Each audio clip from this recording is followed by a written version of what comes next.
महिलाओं के लिए स्पेशल भर्ती। नमस्कार, आप देख रहे हैं दिव्य हिमाचल टीवी और मैं हूं आपके साथ पल्लवी शर्मा। मैं आपके सामने फिर हाजिर हूं हिमाचल आज का मुद्दा लेकर। मुख्यमंत्री जयराम ठाकुर ने कल हिमाचल प्रदेश की महिलाओं के लिए एक बहुत बड़ा तोहफा दिया है। इसके बाद हिमाचल में सफर करने वाली महिलाओं को एचआरटीसी की बसों में आधा किराया देना पड़ेगा। इसी के साथ सबसे बड़ी घोषणा ये की गई है कि एचआरटीसी महिलाओं के लिए ड्राइवर की भी भर्ती करेगी। इसके लिए महिला टैक्सी ड्राइवर के करीब 2000 पद भरे जाएंगे। मुख्यमंत्री ने धर्मशाला में आयोजित राज्य स्तरीय समारोह नारी को नमन में ये घोषणा की। उन्होंने इस अवसर पर एचआरटीसी में तकनीकी विभाग में भी करीब 300 पदों को भरने के लिए हरी झंडी दी है। कुल मिलाकर मुख्यमंत्री ने महिला सशक्तिकरण के लिए एक बहुत बड़ा कदम बीते रोज उठाया है। आज का हिमाचल का वैसे सबसे बड़ा घटनाक्रम है ये, जो पूरे हिमाचल को अफेक्ट करता है। हिमाचल के हर घर को फायदा कैसे? आज ओंकार जी, हिमाचल में एक नए अध्याय का सूत्रपात हुआ है। अध्याय कैसे? देखिए जी, इसमें यह है कि हिमाचल के हर घर को एक फायदा दिया गया है और किसके जरिए दिया गया है? नारी शक्ति के जरिए। नारी को नमन धर्मशाला में हुआ। ओंकार जी, बड़े दिनों से चर्चा हो रही थी कि हिमाचल के में एचआरटीसी की बसेस में जो इंट्रा स्टेट बसेस होंगी, इंटर डिस्ट्रिक्ट बसेस होंगी, इंटर स्टेट होंगी, स्टेट के बाहर तो नहीं, उनमें महिलाओं को सफ़र करने के लिए सिर्फ आधे ही पैसे देने होंगे जो निर्धारित किराया है। आज धर्मशाला में इसकी विधिवत शुरुआत हुई। कैसा रहा प्रोग्राम? बिल्कुल, ये बहुत ही बड़ा कार्यक्रम था। नारी को नमन पूरे हिमाचल के जितने भी जिला मुख्यालय थे वहाँ इसको आयोजित किया गया और राज्य स्तरीय कार्यक्रम जो था वो धर्मशाला में किया गया। यहाँ डिग्री कॉलेज धर्मशाला के ऑडिटोरियम में मुख्यमंत्री जी पहुंचे हुए थे। तो यहाँ हिमाचल की जो भी नारी शक्ति है, या आप यूँ समझे कि आधी आबादी को आज एक बहुत बड़ा तोहफा दिया गया। तोहफा यही है कि सरकारी बसों में अब उनका जो किराया है वो 50% कम लगेगा। 50% कम लगेगा। देखिए, ये कोई छोटी बात नहीं। आगे चल के इसके जो फायदे हैं वो हमें दिखेंगे। अभी शुरुआत है। खैर, अभी ये भी एक मामला है कि निजी ऑपरेटर खुश नहीं है इस मसले को लेकर, लेकिन सरकार ने कुछ तो सोचा ही होगा। अच्छा ओंकार जी, ये सिर्फ एक कार्यक्रम नहीं है, महज ऐसा नहीं है कि ये फायदा ही दिया है, इससे एक संदेश भी दिया है और पूरे भारत को दिया गया है, पूरे विश्व को दिया गया है कि हिमाचल, हमारी सोसाइटी जो है हिमाचल, वो नारी का सम्मान भी कितना करती है। सिर्फ फायदा ही नहीं देती है, सम्मान भी देती है और उसको शक्ति का प्रतीक भी मानती है। ये भी आज के कार्यक्रम में दृष्टिगोचर हुआ। कैसे आप इसको दर्शकों को बताना चाहेंगे? बिल्कुल सही कहा आपने। इससे नारियों को आर्थिक लाभ के साथ साथ सामाजिक सम्मान भी मिला है। अगर हम सियासत का पर्दा जो है अनिल जी उसे हटा दें तो हिमाचल की नारी यहाँ सम्मान के साथ जीवन यापन करती नजर आएंगी। आज के कार्यक्रम की बात करें तो मुख्यमंत्री ने एचआरटीसी की उस बस में सफ़र किया जिस बस की जो ड्राइवर थी वो महिला थी। और जब वो सफ़र के बाद मुख्यमंत्री जी अपने वेन्यू में पहुंचे हैं तो पहुंचते ही उन्होंने उस महिला ड्राइवर को जो है वो सम्मानित किया, उनको शगुन देकर सम्मानित किया। तो ये एक बहुत बड़े सम्मान की जो है बात है। बिल्कुल सम्मान की बात है। देखिए, नारी के लिए ये सारा कार्यक्रम था। महिला ड्राइवर, आपने कहा सीमा ठाकुर जी जो है हिमाचल की एचआरटीसी की पहली ड्राइवर जी, वो बस चला रही थी। आप ये देखिए, बस स्टैंड से मुख्यमंत्री साहब इस बस में सवार होते हैं, साथ में थे धर्मशाला के विधायक और बहुत सारे जो डिग्नेटरीज थे इस बस में बैठते हैं। बाकायदा एक टिकट करती है, आपने कहा शगुन दिया जाता है, शगुन देते हैं मुख्यमंत्री, बहुत बड़ी, ये भी सम्मान की बात है। लेकिन इसमें सबसे बड़ी बात यह है कि देखिए, कई बार कहा जाता है ना ओंकार जी कि महिलाएं हैं तो कमज़ोर हैं, कम से कम ऐसा तो हम मान ही लेते हैं शारीरिक दृष्टि से, या फिर ऐसा है कि संकट के समय में संभाल नहीं सकती। स्वयं मुख्यमंत्री बस में सफर कर रहे थे। बिल्कुल। आपने कब सुना है अंतिम बार किसी मुख्यमंत्री को बस में सफर करते हुए? और कैसा लगे आपको अगर आप ये कहें कि उसको महिला चला रही थी? तो हैरान होने की बात नहीं है। ये बताता है कि हमारे हिमाचल की महिलाएं उतनी ही कुशल हैं जितने कि पुरुष। मुख्यमंत्री स्वयं बस में बैठे हुए थे। सुरक्षा की बात होती है, सब कुछ होता है, पूरा प्रोटोकॉल था, साथ में डिग्निटरीज थे। तो ये नारी को सिर्फ फायदा ही नहीं, नारी को सम्मान और नारी पे विश्वास है। ये आज का संदेश है आज के कार्यक्रम का ओंकार जी। अच्छा, हिमाचल के हर घर को फायदा मिलेगा तो हम ओंकार जी चर्चा कर ही चुके हैं। कहने का मतलब क्या ये नहीं लगता आपको कि कांग्रेस को इन चुनावों में मेहनत थोड़ी ज्यादा करनी होगी?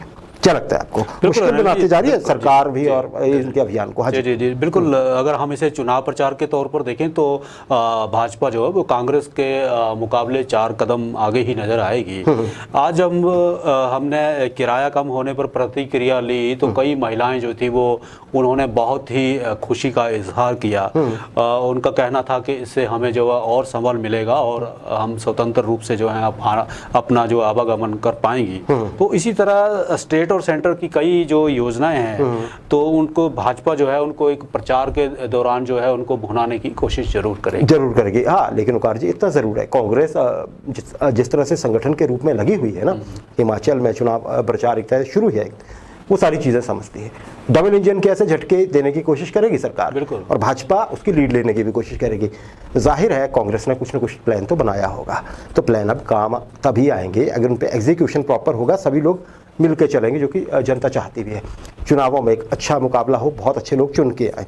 अच्छा ओंकार जी, इसी कार्यक्रम का एक और महत्वपूर्ण चीज है कि हिमाचल में बस किराया घट गया, और वो सिर्फ महिलाओं के लिए नहीं घटा, वो सभी के लिए घट गया। मैं न्यूनतम बस किराए की बात कर रहा हूँ। क्या कहेंगे आप, क्या हुआ, ये कितना कम किराया हुआ और ये क्यों करना पड़ा सरकार को, सरकार ने क्यों किया? बिल्कुल अनिल जी, आज मुख्यमंत्री ने एक तीर से 2 निशाने साध दिए हैं। महिलाओं में पैठ बनाने के लिए 50% किराया कम और कर दिया, और पुरुषों के लिए या सबके लिए, आप पुरुष ही समझिए बात को कि महिलाओं का तो आधा हो गया। पुरुष ही बचे हैं। तो जो कम से कम किराया था, पहले हम 7 रुपए दिया करते थे, और अब जो है कम से कम किराया मिनिमम जो बस फेयर होगा वो 5 रुपए होगा। तो इस तरह से मुख्यमंत्री ने एक बहुत बड़ा जो है वो यूँ समझिए कि चुनावी बेला पे अपने प्रतिद्वंदी कांग्रेस को जो है वो एक बड़ा झटका भी दिया है, और उस वर्ग को एक बहुत बड़ा लाभ दिया है। जो महिलाएं तो आ गई, पुरुष जो 7 रुपए पहले खर्चा करते थे उनको अब 2 रुपए कम देने पड़ेंगे, यानी 5 रुपए में उनका 5 रुपए। या फिर ओंकार जी ऐसा भी समझ लीजिए कि होता है मिनिमम किराया महिलाओं के लिए भी मिनिमम तो रहे ही। हाँ। अभी ये क्लैरिफिकेशन आई नहीं है कि क्या महिलाएं 5 कर दिए तो 2.5 रुपए देंगी क्या। ये वो दूरी होती थी ओंकार जी, जैसे आप मान लीजिए कोई 1-1.5-2 किलोमीटर तक आप बस में बैठते थे और आपको उतरना होता था, क्या होता था, कम से कम 7 रुपए देने होते थे। अब आप कैलकुलेट कर सकते हैं किलोमीटर की, नहीं जी आप देखिए 2 रुपये या 2.25 रुपये किराया है तो 2 किलोमीटर ही चल रहे हैं, तो आप 7 क्यों मांग रहे हैं, 5 ही देंगे अब आप, तो ये मिनिमम होगा। या आप बैठते ही उतर जाते हैं अगले स्टॉपेज की, तो वो भी मिले एक तरह से। देखिए ये किराया, ये फैसला क्यों लेना पड़ा, ये सरकार के लिए एक तरह से मजबूरी भी हो गया था। बहुत ज़्यादा शिकायत आ रही थी इस चीज़ को लेके, खासकर निजी ऑपरेटर्स की ओर से, मतलब जो वो उन लोगों की ओर से जो निजी बसों में सफ़र करते हैं। जी जी। हो क्या रहा था कि सब तो नहीं कुछ, और ये मुख्यमंत्री हेल्पलाइन पर जो 1100 नंबर है ना उगार जी, उस पर भी आ रही थी कि होता क्या था कि छोटी दूरी के लिए बैठना है आपने, 10 रुपये देता है कोई, 7 रुपये किराया, तो ये कहा जाता है कि 3 रुपये खुले नहीं है, 10 गए। अब 3 रुपए के लिए कोई ऐसा भी नहीं करेगा कि स्टॉपेज आ गया उसको और वो रुक के बस को रुकवा के बोलेगा कि नहीं मुझे, कई बार 10 ही, तो जी 10 रुपए ही चले जाते थे। और तो ये कहते थे ग्राउंड फिगर में, और सरकार के ऊपर तो ये भी दबाव था कि अगर अच्छा चलिए आप ऐसा नहीं करते 10 रुपए किराया कर दीजिए महाराज, फिर लड़ाई झगड़े से छुड़वाइए, लेकिन उसके संदेश गलत जाते, क्योंकि मौजूदा सरकार के कार्यकाल में HRTC का किराया 50% बढ़ा है ओंकार जी, 25% एक बार बढ़ा था, 20 पर 25 किया, और उसके 25 एक मुश्त किया गया था, ऐसा ही है ना जी। जी बिल्कुल। तो इस तरफ से लोगों की ये नाराजगी भी आज दूर करने की कोशिश हुई है। अब कांग्रेस इस चीज़ को कैसे काउंटर करेगी, बड़ा इंटरेस्टिंग होगा देखना आगे चल के। अच्छा, एक और ओंकार जी, आपने पहले भी कहा कि भाजपा गोल पे गोल करने की कोशिश कर रही है, आगे बढ़ने की कोशिश कर रही है, डबल इंजन का फायदा लेने की कोशिश कर रही है। कांग्रेस में थोड़ी सी परेशानी, और कुछ ऐसी परेशानी है जो बेसिक दिक्कतें हो रही हैं कांग्रेस के साथ। नेताओं की जुबान फिसल जाती है, और फिर भाजपा की ओर से तो फिर आपको पता ही है। ऐसा एक परसों हुआ ओंकार जी, एक इंसिडेंस, एक बयान की क्लिप चली, हल्की सी छोटी क्लिप थी, हल्की सी मेरा मतलब है छोटी क्लिप चली साइज में। उसके बाद कांग्रेस को एकदम डिफेंसिव होना पड़ा। प्रतिभा सिंह जी किसी बारे में कह रहे थे, हालांकि उसमें रेफरेंस तो नहीं था पूरा, पर छोटा सा था, उसमें हिंट था कि किस मामले के बारे में बात कर रही है। तो ओंकार जी क्या लगता है आपको कि कांग्रेस को कितना संभल के चलने की ज़रूरत है, खासकर ऐसे समय में जबकि सोशल मीडिया बहुत एक्टिव है, भाजपा उसमें बहुत मजबूत भी है, और साथ ही साथ इलेक्शन बहुत नजदीक है। क्या सावधानी रखनी पड़ेगी कांग्रेस के नेताओं को खासकर? कांग्रेस अध्यक्ष प्रतिभा सिंह का बयान आप जब भी सुनेंगे तो वह एक कार्यक्रम में धारा प्रवाह बोल रही थी। जी जी। उनके बयान से अनिल जी कहीं भी आपको कोई भी चीज़ जो है आपत्तिजनक नहीं लगी, क्योंकि वह एक उदाहरण दे रही थी कि कुछ मामला हुआ था हमारी सरकार में और इस तरह से उसको हमने देखा। तो मगर भाजपा ऐसे छोड़ने वाली नहीं है उस बयान को। बाल की खाल कैसे निकाली जाती है इस चुनावी मौसम है। जी जी, देखिए चुनावी मौसम है और इस पर फायदा उठाने की और इस बयान के बाद जो है वो कांग्रेस को पता चल गया होगा। ठीक है, सबक यही है कि बोलने से पहले कांग्रेसियों को 100 बार सोचना पड़ेगा कि क्या बोला जाए क्या नहीं बोला जाए। अलबत्ता भाजपा जो है इसको किसी भी एंगल से वो जो है लपकने का मौका कभी नहीं छोड़े। ये कांग्रेस को बड़ा समझने की जरूरत है। मामला कैसा था ओंकार जी, चलिए हम जनता पे छोड़ देते हैं, लेकिन एक याद रखिए कांग्रेस भी ये आजमा चुकी है। कब आपको याद होगा, बंजार में शायद एक कार्यक्रम था जहां पे जल शक्ति मंत्री महेंद्र सिंह ने कुछ कह दिया था। जी बिल्कुल याद है ना ओंकार जी? वो टीचर्स के लिए कह दिया था कि काम तो पीडब्ल्यूडी के लोगों ने किया है, टीचर्स ने कहाँ किया कोरोना में। अब वो भी बिना रेफरेंस के क्लिप चली थी। अल्टीमेटली ये 2-4 दिन उसमें कर्मचारी बड़े भड़क गए थे, फिर बाद में मंत्री महोदय को अपने शब्द वापस लेता हूँ ऐसा कहना पड़ा था।